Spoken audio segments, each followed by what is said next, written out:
રાજ્યમાં ચોમાસાને લઈને અંબાલાલ પટેલ દ્વારા આગાહી કરવામાં આવી છે। તેમણે કહ્યું કે 24 મે થી 4 જૂન દરમિયાન પ્રી મોન્સૂન એક્ટિવિટી જોવા મળશે। રાજ્યમાં 8 થી 15 જૂન વચ્ચે ચોમાસાનું આગમન થશે। જૂનની શરૂઆતમાં અરબ સાગરમાં હલચલ દેખાશે તો દક્ષિણ ગુજરાતના ભાગોમાં સારો વરસાદ થશે। જૂનાગઢ, અમરેલી, બનાસકાંઠા અને કચ્છ જિલ્લાના ભાગોમાં પણ સારો વરસાદ થવાની આગાહી વ્યક્ત કરી છે।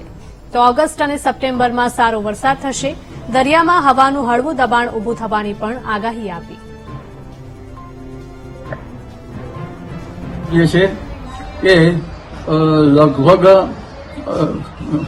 24 મે થી 4 જૂન વચ્ચે અકળાવનારી ગરમી પછી જે પ્રી મોન્સૂન એક્ટિવિટી શરૂ થાય ત્યારથી 8 થી 14 કે 15 જૂન વચ્ચે રાજ્યના ભાગમાં ચોમાસું આવી જવાની શક્યતા રહેશે। મેની આખરમાં અને જૂનની શરૂઆતમાં અરબ સાગરમાં હલચલ જોવા મળશે અને પ્રથમ ચોમાસું જે છે એમાં વરસાદની મેચિંગ અનિયમિત રહેવાની શક્યતા રહેશે। દક્ષિણ ગુજરાતના ભાગોમાં અહરડાંગ વલસાડમાં ભારે વરસાદ પડશે। જૂનાગઢના ભાગમાં ભારે વરસાદ થવાની શક્યતા રહેશે।